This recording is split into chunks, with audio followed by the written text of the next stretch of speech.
Hi friends, എല്ലാവർക്കും സ്റ്റീഫൻ്റെയും ആനിയുടെയും കൃഷിലോകത്തിലേക്ക് സ്വാഗതം. ഇന്നത്തെ വീഡിയോയിൽ ഒരു ജൈവ കീടനാശിനിയും കുമിൾനാശിനിയും ആയ അഗ്രോ പ്ലസിനെയാണ് പരിചയപ്പെടുന്നത്. ഇതെങ്ങനെയാണ് യൂസ് ചെയ്യേണ്ടത്, എത്ര ദിവസം കൂടുമ്പോൾ യൂസ് ചെയ്യാം, അങ്ങനെയുള്ള കാര്യങ്ങളെല്ലാം നമ്മൾ ഈ വീഡിയോയിൽ ഡിസ്കസ് ചെയ്യുന്നുണ്ട്.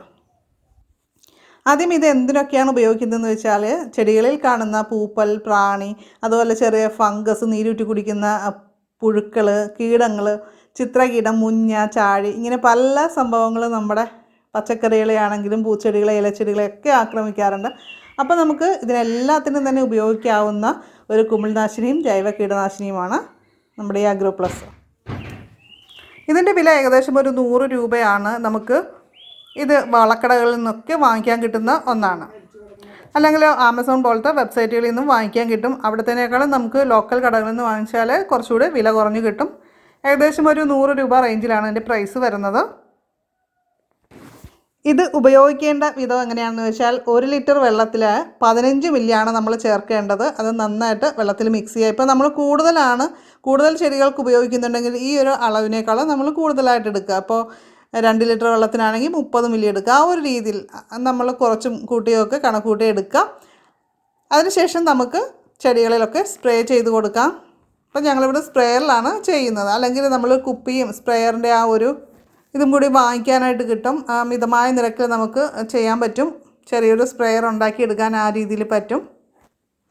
ഇത് നമ്മൾ വൈകുന്നേരം വേണം സ്പ്രേ ചെയ്ത് കൊടുക്കാൻ. അതായിരിക്കും എപ്പോഴും കൂടുതൽ നല്ലത്. എന്നിട്ട് നന്നായിട്ട് ഇലകളിൽ നന്നായിട്ട് വീഴത്തക്ക വിധത്തിൽ സ്പ്രേ ചെയ്ത് കൊടുക്കുക. നമ്മൾ ജൈവ കീടനാശിനികൾ പലതും വീട്ടിലുണ്ടാക്കിയിട്ടുണ്ട്. അതിൻ്റെ വീഡിയോ ഒക്കെ ചെയ്തിട്ടുണ്ട്. അപ്പോൾ അതിൻ്റെ വീഡിയോ കാണാത്തവർക്കായിട്ട് വീഡിയോയുടെ ലാസ്റ്റ് എൻഡ് സ്ക്രീനിൽ ഞാൻ ആ വീഡിയോയുടെ ലിങ്ക് വെക്കാം കേട്ടോ. അപ്പോൾ നിങ്ങൾ അതിൽ ക്ലിക്ക് ചെയ്തിട്ട് കണ്ടാൽ മതി. അപ്പോൾ നമ്മൾ ഒരു കാര്യം ശ്രദ്ധിക്കാനുള്ള, എപ്പോഴും ഒരേപോലത്തെ ജൈവ കീടനാശിനികൾ തന്നെ നമ്മുടെ ചെടികൾക്ക് സ്പ്രേ ചെയ്ത് കഴിഞ്ഞാൽ അതിനൊരു റിസൾട്ട് ഉണ്ടാവില്ല. ഇതിനു മുമ്പുള്ള വീഡിയോകളിലൊക്കെ പല പ്രാവശ്യം പല വീഡിയോയിൽ ഉൾക്കൊള്ളിച്ചിരിക്കുന്ന കാര്യമാണ്. നമ്മൾ സ്പ്രേ ചെയ്യുന്നത് മാറ്റി മാറ്റി ചെയ്യാനായിട്ട് ശ്രദ്ധിക്കുക.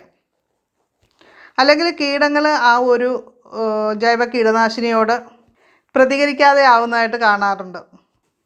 ഈ ഒരു കീടനാശിനി നമുക്ക് ആഴ്ചയിൽ 2 പ്രാവശ്യം അടിച്ചു കൊടുക്കാം. ഏറ്റവും പ്രധാനമായിട്ടും നമ്മൾ ശ്രദ്ധിക്കേണ്ട ഒരു കാര്യം എന്ന് പറയുന്നത്, ഇപ്പോൾ കീടങ്ങളുണ്ടോ എന്ന് എപ്പോഴും നമ്മുടെ ചെടികളൊക്കെ ഒന്ന് നോക്കുക. ഇലകളുടെ അടിഭാഗവും മുകൾ ഭാഗവും ഒക്കെ നോക്കുക. ചെടികൾക്ക് എന്തെങ്കിലും മുരടിപ്പൊക്കെ ഉണ്ടെങ്കിൽ എന്തെങ്കിലും കീടങ്ങളുടെ ആക്രമണം മൂലമാണെന്ന് നമുക്ക് മനസ്സിലാക്കേണ്ടിയിരിക്കുന്നു. ആ ഒരു രീതിയിൽ തുടക്കത്തിൽ തന്നെ നമ്മൾ ചെയ്യുകയാണെങ്കിൽ വളരെ പെട്ടെന്ന് നമുക്ക് ആ ഒരു കീടത്തിൻ്റെ പ്രശ്നം നമുക്ക് അകറ്റിയെടുക്കാനായിട്ട് സാധിക്കും. നമ്മൾ നോക്കാതെ ഇരുന്ന് അതൊരു പരുവമായിക്കഴിഞ്ഞ് നമ്മൾ ജൈവ കീടനാശിനി ഉപയോഗിച്ച് കഴിഞ്ഞാൽ അത് രക്ഷപ്പെടുത്തിയെടുക്കാനായിട്ട് വളരെ പ്രയാസമായിരിക്കും. അതുകൊണ്ട് തുടക്കത്തിൽ തന്നെ നമ്മൾ ചെയ്യുക. അല്ലെങ്കിൽ വരുന്നതിന് മുമ്പ് നമുക്കൊരു പ്രതിരോധ മാർഗമായിട്ടും നമുക്ക് ഇത് ഉപയോഗിക്കാവുന്നതാണ്. നമ്മൾ ഉപയോഗിക്കേണ്ട സമയം വൈകുന്നേരമാണ്. അത് പ്രത്യേകം ശ്രദ്ധിക്കുക. അതുപോലെ മഴയുള്ള ദിവസങ്ങളിൽ ഉപയോഗിക്കാതിരിക്കുക. ഇൻ കേസ് നമ്മളിത് അടിച്ച് ഉടനെ മഴ പെയ്തു കഴിഞ്ഞാൽ നമ്മൾ പിന്നീട് അടുത്ത ദിവസം കൂടി സ്പ്രേ ചെയ്ത് കൊടുക്കുക. എന്നാൽ മാത്രമേ നമുക്ക് ആ ഒരു റിസൾട്ട് കിട്ടുകയുള്ളൂ. നമ്മൾ ഇതിനു മുമ്പ് വേപ്പെണ്ണ വെളുത്തുള്ളി മിശ്രിതം ഉണ്ടാക്കിയതിൻ്റെ വീഡിയോ ഇട്ടിരുന്നു. അതുപോലെ തന്നെ പപ്പയ ഇല സത്ത്, ഉള്ളി വെളുത്തുള്ളി ഇല സത്ത്, ഇതുപോലുള്ള കാര്യങ്ങളൊക്കെ ചെയ്തിരുന്നു. ഇതെല്ലാം തന്നെ നല്ല ജൈവ കീടനാശിനി കൂടിയാണ്. പക്ഷേ അത് സ്ഥിരമായിട്ട് ഒരെണ്ണം തന്നെ ഉപയോഗിക്കാതിരിക്കുക. നമ്മൾ മാറ്റി മാറ്റി ചെയ്യാനായിട്ട് ശ്രദ്ധിക്കുക കേട്ടോ. അപ്പോൾ ഇന്നത്തെ വീഡിയോ കൂട്ടുകാർക്ക് ഉപകാരപ്രദമായി തോന്നിയാൽ നിങ്ങളുടെ ഫ്രണ്ട്സിനൊക്കെ മാക്സിമം ഇതൊന്ന് ഷെയർ ചെയ്ത് കൊടുക്കുക. വീഡിയോ ഇഷ്ടപ്പെട്ടാൽ ലൈക്ക് ചെയ്യുക. നിങ്ങളുടെ അറിവുകൾ, അഭിപ്രായങ്ങളൊക്കെ കമൻറ്റ് ചെയ്യുക.